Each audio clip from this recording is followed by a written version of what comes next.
and welcome to episode 8 of Tales from the Midnight Diary. My name's Gemma and I'm coming to you as always from my home in Kent. If you are a new viewer, welcome very much to the channel. If you're a returning viewer, thank you very much for coming back.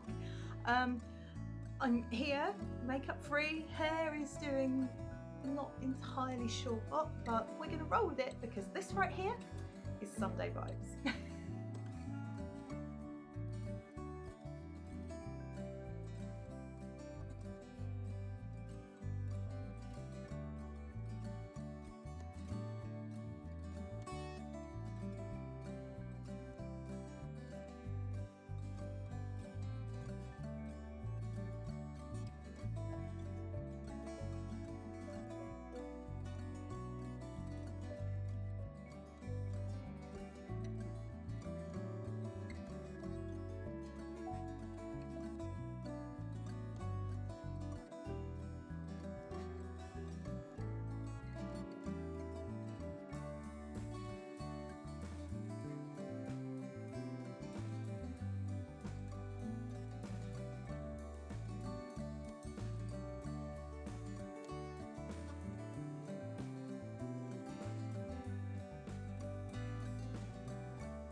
Hello, how are you? It has been only 2 weeks, but it feels like so much longer than that. I'd really got into the swing of podcasting every week. For those of you who are new here, I podcast every Sunday, a video podcast, which is just chatting about all the things I've been making and what I've been up to over the past week or so, hopefully giving you some little inspiration along the way. And also on the channel, we have 2 Minute Tuesdays, that's what it says on the tin, and some other video series as well, longer tutorials from the Midnight Dyery Night School, and little mini skein vlogs, of which there is only one so far, but I've been doing a lot of thinking lately. I have a lot to talk about, so there will be a lot more coming soon. Anyway, hope you've all had a peaceful spring break, Easter break, whatever you are celebrating. For us, it was fairly quiet. My husband had some time off, which was lovely. So we've had a couple of long weekends together, which has been really, really nice. But I'll talk more about all that in the kind of general life rubbish later on. So a little bit of admin. First of all, we have the final winner of the isolation along because that is now finished. Certainly here in the UK, we can meet in gardens and soon we can meet in private houses, I think, as well. But I'll have to check all that. Anyway, hopefully isolation is for most people now coming to an end. So with that in mind, the final winner is coming along down here, and you have won one of the Humbug crochet patterns from Anna Nikiporovich, which was an exclusive that was designed for my Christmas Eve box 2020. For those of you who've already asked, there will be a Christmas Eve box 2021, but I'm going to be talking more about that in a later episode. I'm slightly baffled and impressed by how many dyers and designers are already plugging their advent calendars, Christmas Eve boxes, etc. We are only just in April, and I think most people who are doing these things have already started talking about them. I'm not going to do that. It's not because I'm not organised. I've had the colourway for this year's Christmas Eve box planned since I did the very first one for Christmas 2019. So I know what's what, I know what's happening. I just don't want to talk about it yet. However, talking about boxes, I thought now was time for me to share with you a little bit of the Cosy Box. The Cosy Box is a new quarterly box sign-up mystery thing that I am running this year. For those of you who don't know, I have my own hand-dyed yarn company, the Midnight Dyery, from which this channel and podcast take their names. And yeah, so I dye from my studio, my kitchen at home. And so this year, as we are navigating our way back to whatever sort of world we're going to live in post-pandemic, I thought with all the uncertainty, it'd be nice to have basically as a hug in a box, as Sophie Swan of the Spring Snowflake podcast shared in her vlogs this week, a hug in a box. And I'm not going to say more than that because I think she summed it up beautifully. So each quarter, so 3 months, that happens every 3 months, you get a skein of yarn. The weight you don't get to choose, but you do get to choose your colour story. So for example, if you like neutrals and earthy tones, then you want to go for the colour story earth. If you like sort of stormy colours, greys, blues, anything, then you want to go for sky, and kind of all the girly tones you want to go for Floribunda, basically. Those are the 3 colour stories. Now, me being the absolute consummate professional I am, I did not take photographs of sky and Floribunda before I sent them off in the Cosy Boxes, but I do have earth to show you. Here it is. This was the colourway that I sent off in the Cosy Box for March, complete with my hair, this particular one, because it's been in my project bag. I am absolutely thrilled with this. I honestly think this is the prettiest skein of yarn I've ever dyed. It was incredibly labour intensive, to the point that actually I had my friend help me. Most of you know Jules. She's been on the podcast before when it was the Project Bag podcast. So yeah, it was painstaking. There were about 8 different colours in here, all carefully layered to just create this, and I'm just so proud of it. I couldn't be happier with it. The reason I've got this is because I have 2 that are hand delivered and we're waiting to take them to their new homes, you know, obviously when the situation allows. So this was Earth for March, and my inspiration came from walking around the lake in my local park. I'll try and put some pictures and footage here. It being a lake, it's quite muddy, so there's quite a lot of dark, and obviously there was a lot of rain at the beginning of the year, so the paths were really muddy, so you've got that muddy darkness, and then you've got all the different colours of the lichen and moss, the kind of determined greens of the evergreen trees, and the very, very faint promise of new life in the lighter greens as well. So that was my inspiration for Earth. Sky was just a case of stepping out the door one day and seeing the most beautiful kind of cornflowery purpley sky, that if you actually asked someone to paint what they thought a spring sky would look like, this would probably be it, and I just had to capture it straight away. For me, I really know spring's coming when the cherry blossom comes out. When I was little, the road to school was lined with cherry blossom trees, and it would just be everywhere, and I loved the kind of eddying swirls as it blew off the trees. So cherry blossom was the Floribunda colourway. Thank you very much to Sophie and P for supplying my pictures for Sky and Floribunda. So as well as the yarn, you also get 2 patterns. Now, I designed both patterns for this first box. I am not designing both for the next one. I am outsourcing the crochet one because I am not a crochet expert.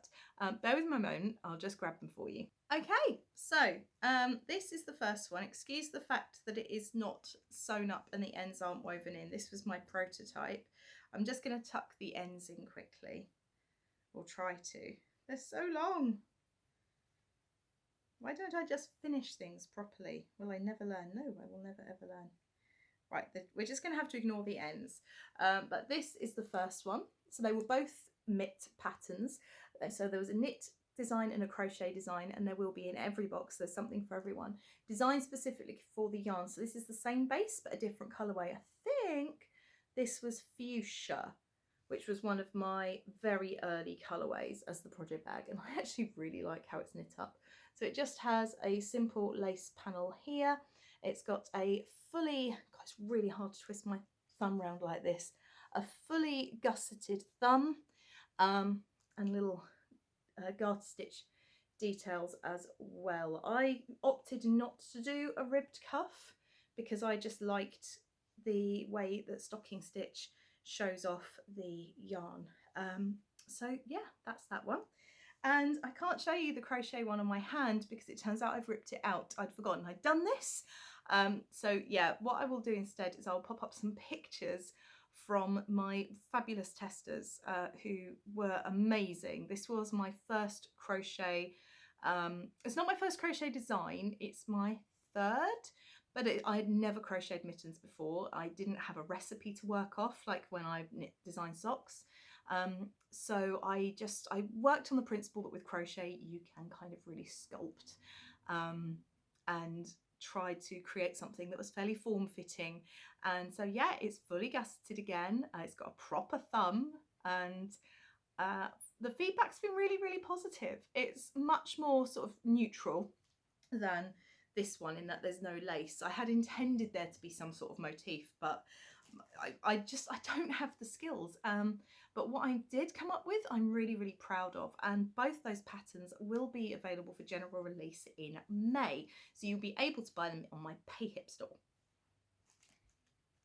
But of course, I couldn't just be satisfied with giving you 2 free patterns and a skein of yarn dyed to a colour story of your choice. Oh no. I teamed up with 3 fantastic artisan makers: Lisa of Lisa Green Designs, Nicola of Unique Handmade Crafts Kent, and Celia of Just Herbal Teas. Nicola's down the road from me in Rochester in Kent. Lisa, I believe, is in the Midlands, and Celia is up near Inverness in Scotland. So what you get in your pack from Celia is this gorgeously packaged Just Herbal Teas thingamajiggy. And what you get inside it, mine's slightly different because she put in a sample for me for June as well. So I'm just going to open my one. What you get in it is a sachet of Flora McDonald Earl Grey, we chose for March's Cosy Box, which is black tea, orange pieces, cornflower and rose petals, lime leaves and natural flavours. And she also includes these biodegradable tea bags. June's tea is here, but I'm not going to show you that one. It's a really nice summery blend that she's picked. So you get that from Celia, and there's her card. And you also get an exclusive print, exclusive at the time of the box. This was actually designed for the box, but rather than buy the rights to it and say, no, it's just for this box and you can never sell it again, I was like, well, no, come on, collaborations have to be collaborative. So I said to Lisa, what I really want is like a March hare, something that you can really associate with spring. She didn't have a hare in her collection, was really excited to create one, and this is what she came up with, and I think it's fabulous. Sorry, let's take it out of the cellophane. So she did the original artwork and then had the prints professionally created for me and sent them down. I think that is just beautiful. And you can actually get this print now on her website, or if not now, I think she's releasing it in May, because we talked about having time for the people who'd ordered the Cosy Boxes to actually receive them first. The final thing you get has gone and disappeared on me. Aha! The final thing you get is from Unique Handmade Crafts Kent. Now she specialises, I've talked about her on the channel before, she specialises in polymer clay creations, so stitch markers, needle toppers, seam rippers, all those sorts of good things. And I said, well, cup of tea, can you do me a bicky? And she did. She made this fabulous choc chip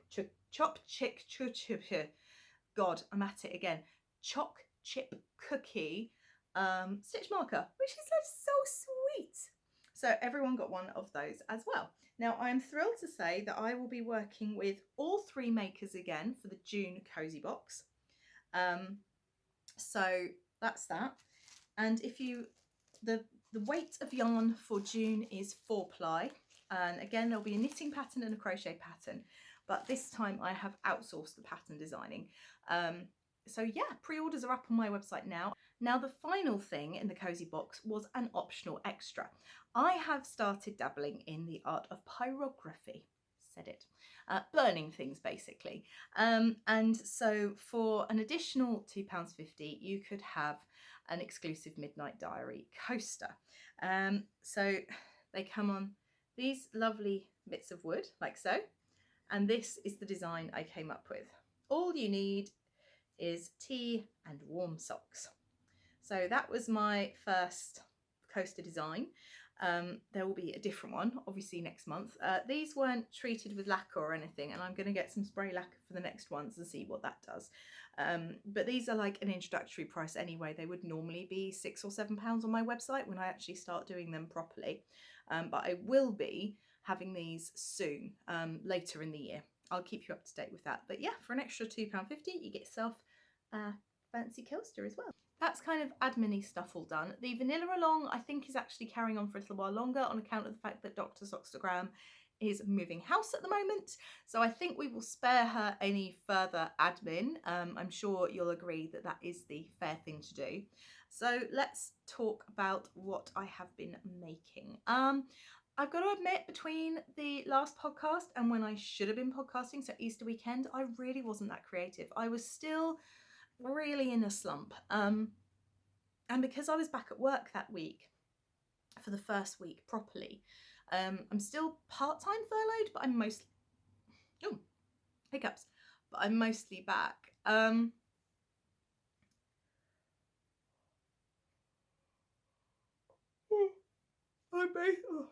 basically really tired. So when I got home, I didn't really have the energy for much. So that first week I didn't do anything, basically. However, last Wednesday I had a cheeky new cast on. So this is my colourway Purple Rain on my Merino and Tencel base. It's 50% Merino, 50% Tencel. The Tencel is made from squished wood pulp, which does make it a little bit heavier.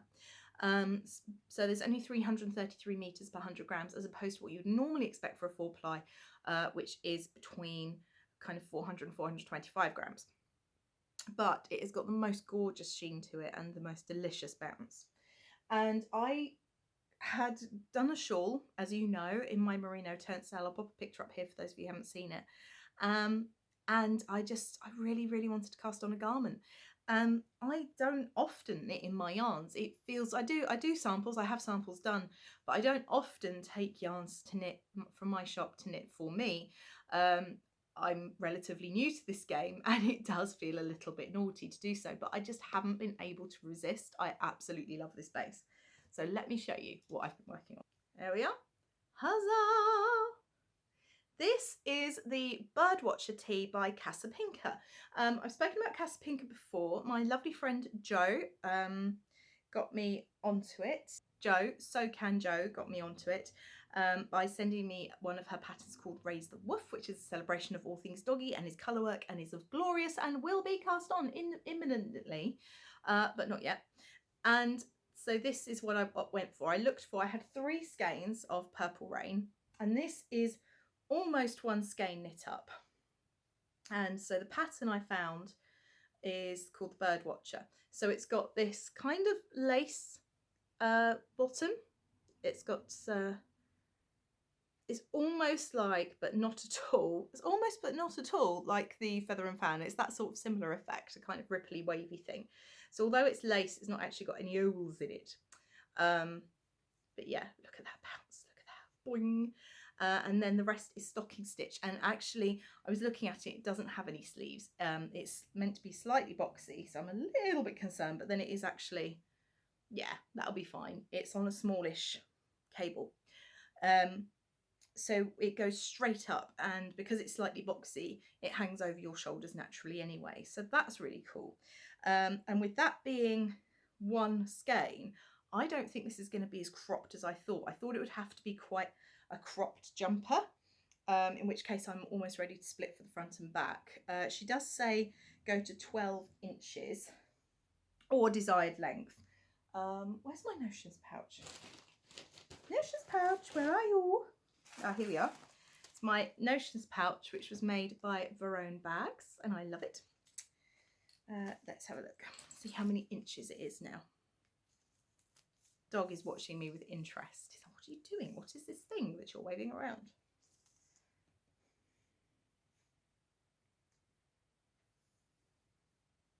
Yeah, so this is actually, depending how you measure it, it's reading at about 10.5 inches.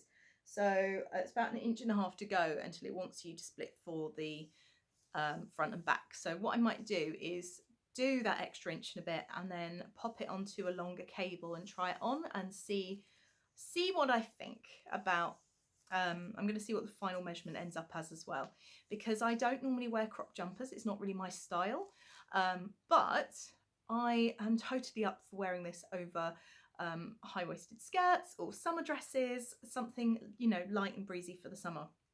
So I think I might actually be able to embrace my first cropped jumper. But yeah, I am loving the way this is knitting up. The stitch definition it's so neat. This isn't blocked, guys. I don't think you'll need blocking, to be honest with you. Look at that, how neat that is. Sounds like I'm bragging about my knitting, but any experienced knitter or crochet will know that your own skill is only part of it when it comes to producing neat work. The yarn you use can make a huge difference. So yeah, this is one colourway. I'm not alternating skeins because I couldn't find my Swift and ball winder, so I hand wound it. It took me 2 hours. I don't know, just because I was on a go slow, so I couldn't be bothered to wind a second, so I've just gone for it. And I couldn't be more thrilled with it. So hopefully next week I might be wearing it. I can't stop knitting on it. I know that sounds really grand for me to say, but I only cast this on last Wednesday. So it's a week and a bit of work. And I've been at work, and you know, there've been some nights where I haven't done anything. So I really do think that this could happen. The other project I was working on is my Stephen West. I haven't touched it in a week because I've been totally in love with the Casapinka jumper. But I have now finished, and again, it's all crammed on one cable, so you can't see it. I have now finished the diamond section, which is section 3 of the as was mystery knit along, the Slipstravaganza mystery knit along from Stephen West for 2020.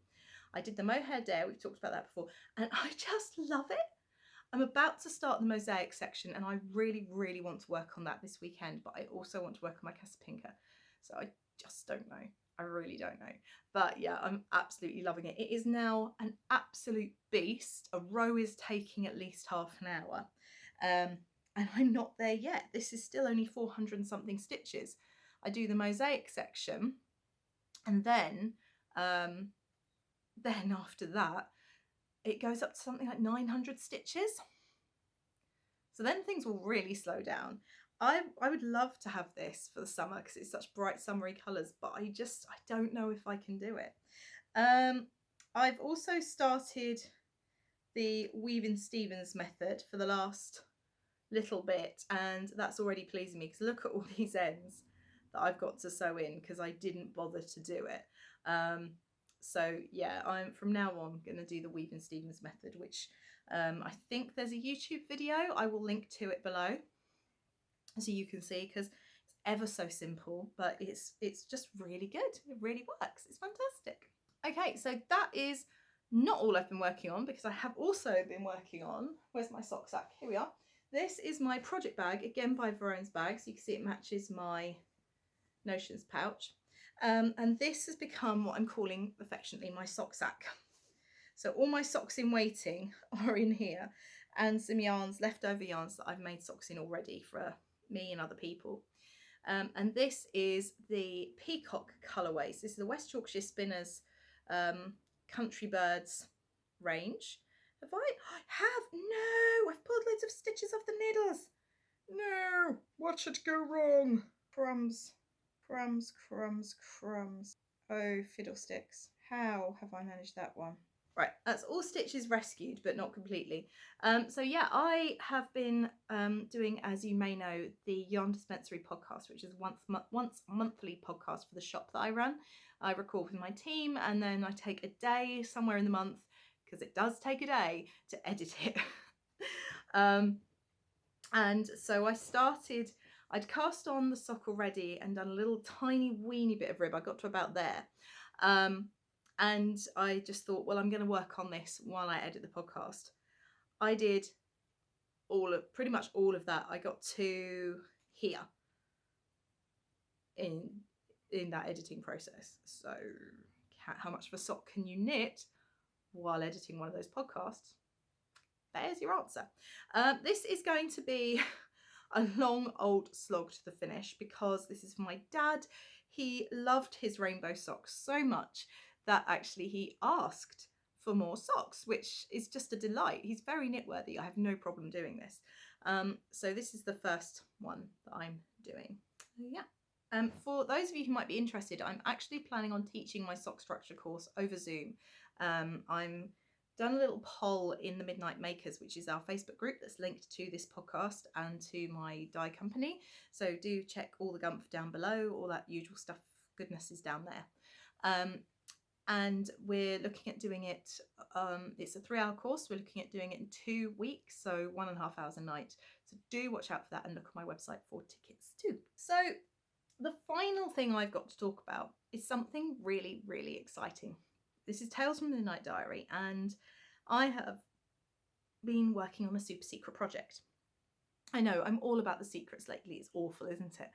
But I was approached by Perth Festival of Yarn to become one of this month's monthly market makers for the brand new Perth monthly markets. So Perth Festival of Yarn has started a pyjama party, which I'm pretty sure I spoke to you about last time. It was really, really good. If I didn't, it's brilliant. Sign up for them. But to go with that, from the April event, for which yours truly is the special guest. So exciting. Sorry, P. So my friend P has decided that basically every time I say I'm excited, I say it so often now that it's a drinking game, you know, not necessarily an alcoholic drinking game, just, you know, how fast can you drink your cup of tea sort of thing. But yes, so I was approached to be one of the monthly makers. There's a whole bunch of us, and I'm going to share all the links and things, but we have been commissioned to come up with exclusive Perth products. Now, these are exclusive to Perth for life. You will never be able to get these from me. And I have dyed up on my DK Superwash Merino base and my Merino Nylon base. Don't they look different? Isn't it fascinating how different they look? Exactly the same colours. This is called After Party, and the inspiration has come from one of my all-time favourite pics of Perth Festival of Yarn. It was my very first Perth Yarn Fest, and I've spoken about this at length before, but I was made to feel so welcome by the director Eva. She's just the most welcoming person. I don't think anyone stepping into a room and feeling like they don't belong or don't know anyone can be left to feel that way for long with her. She just draws everyone in. It's just fab. And she very sweetly invited me along for drinks after the festival with a bunch of other fantastic makers who I'm thrilled to call my friends. And there's a picture of us, and Eva's wearing the most fabulous ensemble. It's a navy blue top with white anchors on, and she had this fantastic cowl that she'd knit out of hand-dyed yarns. And the cowl was kind of creams to oranges to yellows with flashes of pink. And the top, although it was navy blue, I didn't want the yarn to be solid because it needed to echo the anchor motifs as well. So that's what I've done here. The speckles of pink are somewhat more subtle on this skein, but you get the idea. So, because that was it. I mean, how do I dye a yarn based on this picture when it also involves indie dyed yarn? You've got to be a little bit careful there. So yeah, those are going to be available for one weekend only, and it's the 24th. I'll put a doobly-doo down here if it's wrong, on the Perth Festival of Yarn website. So for each weekend that there's a Perth pyjama party, there's going to be a Perth monthly market. So yeah, that's really, really exciting. So I've been asked to be one of the first lot of monthly market makers, and there are going to be other people coming on board in future months and all sorts of things like that. And and I'm not going to say anymore because I'm not sure how much I'm allowed to say. But I've been sitting on this for a while and it's just so exciting. So I'm really glad I still got these to show you. It's purely because one batch took a little bit longer to dye. So I'm posting all of them up to Perth Festival HQ on Monday, tomorrow. Ready for Eva to have and to photograph, and then they'll be on the website for the 24th, which is so exciting. I'm really pleased because setting out to dye something from a photograph isn't always the easiest thing to do. But I think I've done it. I think I've captured what I wanted to here. So yeah, I'm dead chuffed. I am dead chuffed. So yeah, that's it from me really. Other than to say that the Midnight Make Along is in full swing. I am blown away by how many of you have whipped out your yarns, whipped out your patterns. A little reminder, the Midnight Make Along is a celebration. I say celebration. It's a make along for things to do with the Midnight Dyery, so, or as I was known, the project bag. So if you're using project bag yarns or project bag pattern or Midnight Dyery yarns or Midnight Dyery pattern, then you can count it for this make along. It is running initially for 3 months, I think, but we'll see how we go. And we've got fabulous prizes. Here's one of them. I showed this off before. This is by So Can Joe. It's a fabulous Fox project bag. It's like a carry handle, and that's great. At the moment, Jo does not make for business purposes. She makes for friends and family and the odd podcast giveaway that she's very sweet and sends them off for, which is really lovely. So thank you, Jo, for this donation. It's got a beautiful box bottom, and Jo is one of the monthly market makers. Yes, she is. And there are some fabulous, and it's not a secret anymore, exclusive using the Perth logo project bags, so watch out for those. So yeah, that's all the creative content I've got for you. Like I say, I've been in a bit of a creative slump. I've been reading though. I've been reading more. I think lots of people have been doing that, and also with the warmer weather I've been doing lots more walking. Going back to work has meant that I've got my walking buddy Vic back. I take Magnus to work with me, and so I try and get there early, and we do a socially distanced walk with our dogs, which is cool. And yeah, because the whole meeting up outside thing is a thing, which is great. I went to a friend and sat in her garden last week, and we're doing it again this week, and I cannot wait. So exciting. It was just blissful to be sat somewhere that wasn't your own home, but with actual real life company. And if you're still waiting to do that, then just hold tight because it's so worth it. Yeah, so I've just done a lateral flow test, did one today because I'm definitely coming down with something. It was negative, so I think it's just probably hay fever. I'm definitely looking puffy, but I just feel all throaty and icky, and I was coughing. So, you know, being a responsible human, did my lateral flow test. It came back negative, so that was really cool. So yeah, I've just been really busy behind the scenes, planning everything out, and I hope to bring some more vlogs your way soon. I'm going to be doing a dyeing session with my team at work, so I'll bring you some footage from that, I'm sure. The yarn from a local producer has been spun up at Border Mill, is due to come back in the next couple of weeks, so I'll have that to dye as well. And yeah, so there's not going to be a shop update per se this month, but there are lots of goodies still in the shop, and I'll be adding little bits going forwards. So we talked about my mini fade sets for crochet projects, for example. They'll be heading in at some point over the next wee while. I'm taking everything a bit slower because personally I found the going back to work thing really exhausting. I'm very grateful that I still have a job. I know there are lots of people that don't. I was very, very lucky and fortunate to be put on furlough so that I could keep my job. So there's no complaints there. However, it's a big adjustment. It's a big life change because for the last 3.5 months, I've been, you know, working from home a little bit. I was furloughed I was doing 2 hours a day from home, 5 days a week.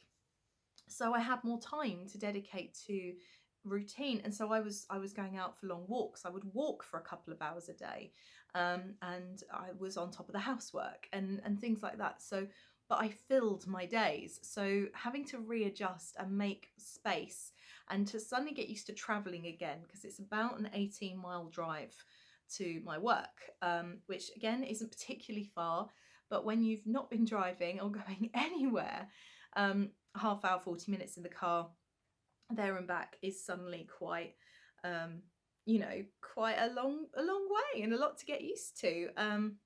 So yeah, I've mostly just been getting home and falling asleep. So we'll go for walks in the mornings at work, and in the afternoons having a cheeky nap, and then spending the evening. We've been watching lots of Netflix lately, and yeah, concentrating on knitting or sewing isn't something that I've really had the brain space for. Some nights I've been in bed by 7:30, which feels really ridiculous, but it's just, if I look like I'm crying, I'm not. I just can't stop yawning. I am so tired. Yeah, I overdid it yesterday. I woke up and didn't feel tired, so I thought, right, I'm going to catch up on all the housework that I haven't done. So I blitzed the kitchen, like completely blitzed it. Did the same with the lounge. Everything was hoovered. All my scent sachet thingies were changed. I'm a big Mrs. Hinch fan. You know, did 4 loads of washing. Just my husband did the ironing because he's just cool like that. But yeah, got everything done. You know, and I think I overdid it. I'm gonna yawn again. Yeah. So the other thing is that what I didn't want to do, didn't want to spend my free knitting time working on work knitting. So I didn't want to be knitting for the day job in my free time now. So I mean, my dad's sock kind of counts because that's a yarn we stock, but I wanted to do something that was really for me but didn't have that huge sort of concentration factor. So actually the Birdwatcher tea has really helped me. It's really kind of lifted me out of my funk. I used to be a creator when I first started creating years and years ago. I only did one project at a time in any one discipline. I had multiple disciplines going on. You know, I would cross stitch, I would long stitch, I would crochet, I would knit, I would sew, although not very well. I would do a jigsaw puzzle, I would have the watercolor paints out. So I do all of these different things, but I'd only have one project per discipline going on. And then my breakdown happened in 2017, and I got introduced to the world of podcasting, and I got introduced to all the things that were being made, and I suddenly wanted to make all the things, and I cast on all the things. And my friend Ellen in 2019, I think it was 2019 we did this. I gave up casting on for Lent, as she decided it'd be a great idea to help me resist casting on for Lent by casting on all the things before Lent started, which actually really kind of defeats the object, because the idea was that I didn't cast on. So like, if you're going to give up chocolate for Lent, would you gorge yourself on chocolate? No, you would be sick. And I was sick as a dog after I'd done all this casting on. It was like the worst hangover I'd ever had. But from casting on, I woke up the next morning, I was like, I never want to cast on anything again. It lasted for about a week, and then, you know, Lent became a challenge. So at one point my whipboard was so full, it didn't even fit. I had to have a separate board for like work whips and where they're whip size. And then at the start of this year, I don't know, something changed. I started finishing things. I finished quite a few things towards the end of last year. Vicky Bird hosted the what was it called? I can't think what it was called now, but it was a fantastic make-along where you either finished your projects or you frogged them. You just got it done, and I frogged so many and it felt so good. But I was left with things I really wanted and would finish working on, because actually your tastes change, and if you start a project and don't finish it for 2 years, by the time you know you pick it up again in 2 years, you might have completely changed your opinion about what you want to make. So yeah, I'm creating differently now. I've still got a few things on the go. I don't think I'll ever have one crochet project and one knitting project on the go anymore, particularly, you know, with designing and work and all that sort of thing. But yeah, I don't know, I think I could talk about this for ages. So what I might do is turn this into my next mini skein vlog for later in the week or next week. There's going to be a 2-minute Tuesday this week. There's not going to be a Friday video because Friday is the shop opening day for my day job. So yeah, lots going on there. Yeah, what else? I'm going to go back and watch my other podcasts because I talked about a few different make-alongs I wanted to have. And the only one I can remember at the moment is the Midnight Make-Along. So I think what I'll do is, like, for the rest of April, stick with this one, and then might introduce the new ones in May. I think that makes a lot of sense. So yeah, anyway, I have waffled on for far too long. Thank you for spending time with me. Oh, by the way, we're at 400 subscribers. What the actual? That's amazing. So we're not far away from my next giveaway, which is going to be 500 subscribers. So yeah, I just think it's amazing to me, always amazes me that people want to sit and spend time with me and have a chat. I hope you enjoy it. I've not been as high energy this time with as many shenanigans, but you know, this is life, and I've never been a fake it sort of person. I mean, yeah, I wear makeup on the podcast most times, and I'm going to edit this and think, God, Gemma, what are you doing? You've got a big old spot here and you look really tired. My eye bags have their own suitcases right now. But I just thought, do I care? I'm sitting down with some virtual friends and having a chat about something I love, and they tune in for that, you know, so that's great. But yeah, so Tales from Midnight Dyery is wrapping up here for this episode. So yeah, we've got no real shop update. There's going to be a couple of pattern releases coming up, and obviously we've got the Cosy Boxes that you've seen, and you've seen my super secret squirrel project as well. And yeah, so there you go, you've got quite a lot of inside information this week, and I hope that that fills your boots until next Sunday. So, which I'm not sure if there'll be a podcast next Sunday or not, because next Sunday is actually my birthday. I'm going to be 34, which feels quite grown up. It feels very strange to be turning 34. I remember my mum and dad being 34, so I would have been, what, 7, 8, and that seemed, you know, not old, but it didn't seem young anymore. Yeah, so I'm almost in where I am in my mid-30s. That's a weird concept, isn't it? Oh dear.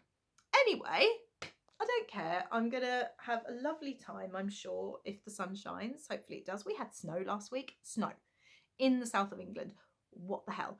We'd had glorious sunshine to the point that I walked out in a summer frock, a sleeveless summer frock, that weekend, and then during the week we had snow. I mean, it didn't settle, but there was snow. It's just, there was snow. And I think actually that kind of sums up the last 2 weeks, really.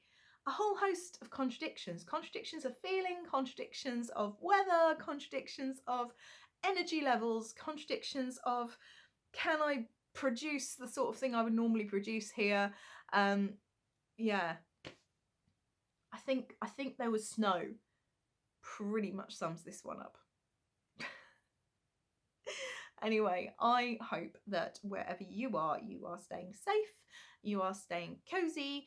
The sun's just gone in. I think it heard me say snow more than 3 times, and now it might, I don't know, there's a really menacing cloud just come over.